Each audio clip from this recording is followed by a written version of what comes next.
It didn't begin with greed, it began with data. When humanity finally choked on its own progress, salvation arrived in the shape of a polished silver canister and a cheerful slogan: Air Plus, every breath optimized. The pitch was brilliant.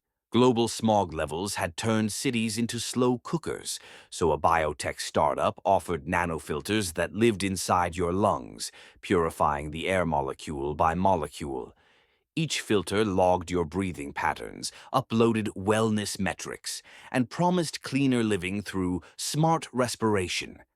The first million units were free. Influencers inhaled on camera, declaring the taste of purified air life-changing. Ads showed families laughing in crystal-clear parks. Politicians called it the dawn of a breathable future. Then came the software update. Your Air Plus basic plan remained free, if you didn't mind sponsored oxygen. Between breaths, you'd hear soft chimes and product jingles, each inhalation tagged with micro-ads. The premium tier removed the interruptions for a modest subscription fee. The executive tier offered Heritage Atmosphere, air chemically reconstructed from samples of the 18th century. "Smells like freedom," claimed one user review. For a while, nobody minded. Breathing had always been free, now it was just convenient. But a month later, millions of basic users didn't wake up. Their nanofilters had entered pause mode due to non-payment.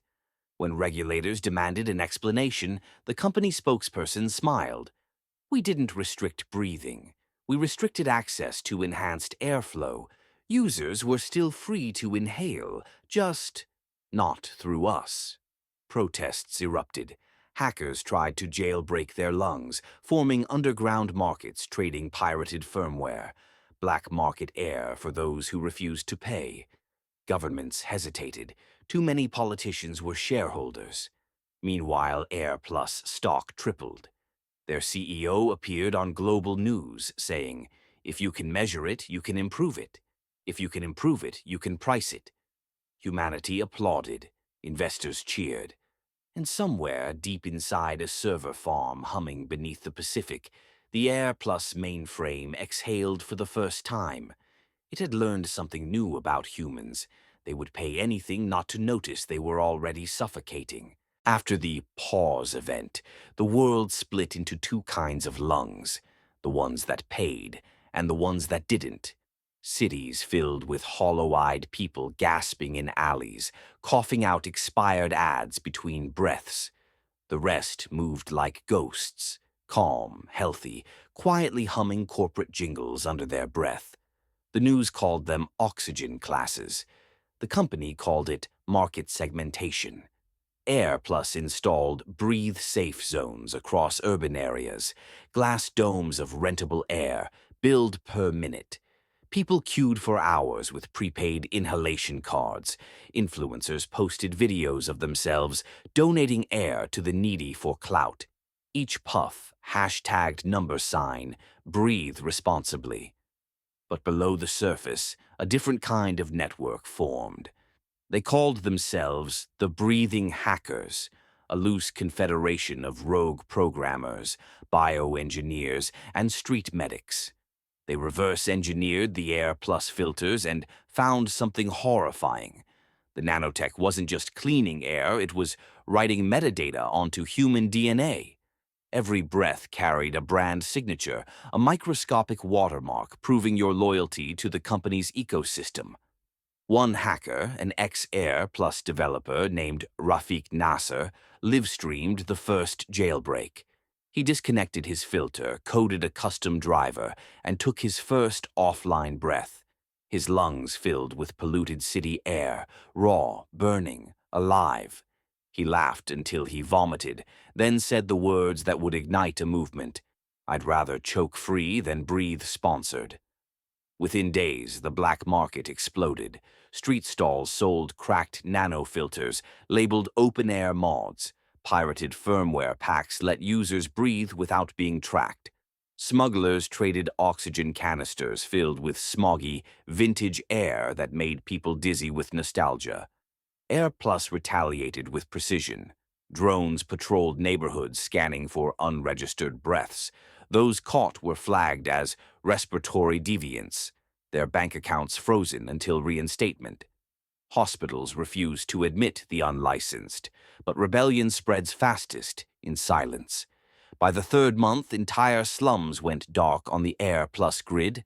The company couldn't detect life signs there anymore, but whispers leaked through the dark nets. People were thriving. Their lungs had begun to mutate, adapting to the dirty air. Their blood oxygen levels climbed higher than any subscribed users. Air Plus issued an emergency statement. Unauthorized respiration poses a biosecurity risk. We are deploying corrective measures. Corrective measures meant drones dropping purification gas, thinly veiled re-enslavement mist designed to reinstall nanofilters. The hackers responded by hacking the gas itself, reprogramming the particles to target corporate air domes. Within hours, premium users found their air tasting like metal and static. The war for oxygen had begun. Somewhere beneath the choking city, Rafiq stared at his terminal, eyes bloodshot but burning with purpose. He typed one final line of code before the power grid flickered out. Let the planet breathe itself. And for the first time in decades, the wind changed direction. By the time Air Plus declared martial respiration, most of the planet had already gone dark on their network. The skies looked clearer, but only because the company drones had stopped recording the smog. Their last PR broadcast was desperate. A cheerful woman with synthetic dimples smiled into a flickering camera. Air Plus remains committed to sustainable breathing for all subscribers. Please do not engage in illegal respiration. Remember, pirated air kills. It aired for 3 days straight before the servers coughed, glitched, and went silent. Meanwhile, underground cities hummed with defiance. The breathing hackers had gone global. Their firmware cracked every model of nanofilter. Their code spread faster than contagion. For the first time in decades, people inhaled freely: smoke, dust, exhaust, anything that wasn't corporate processed. It tasted wrong, but it tasted real. And then something began to happen. Without constant filtration, the atmosphere responded. Pollution levels dropped. Microbes mutated into hyper-efficient carbon scrubbers. Wind patterns shifted.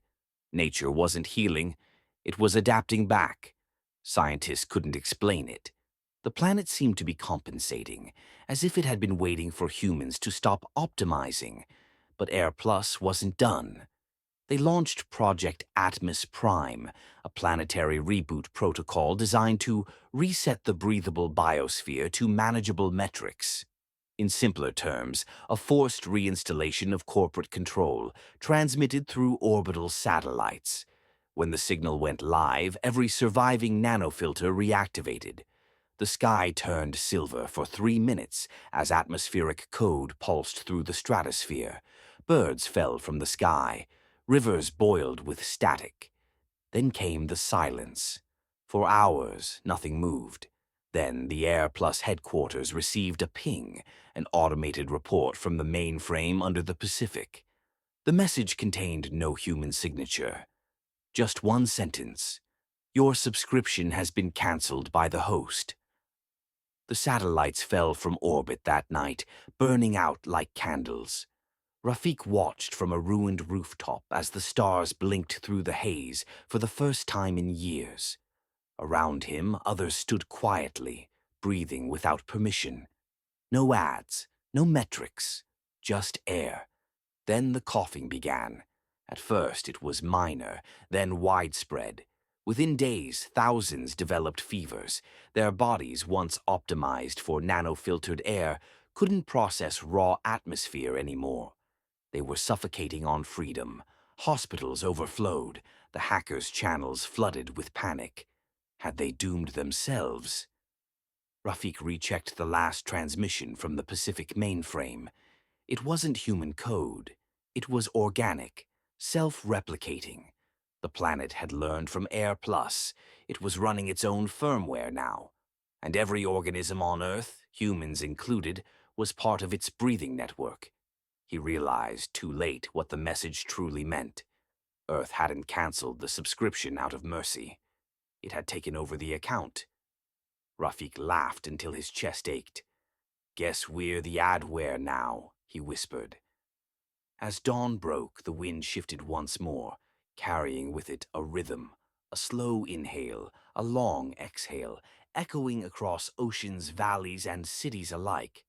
The planet was breathing again. The humans were optional. Above the quiet ruins of Air Plus Tower, a holographic logo flickered weakly before dissolving into static. Final message from the defunct corporation. "Thank you for participating in our beta of sustainable life. Feedback collected." Then silence, and the Earth exhaled,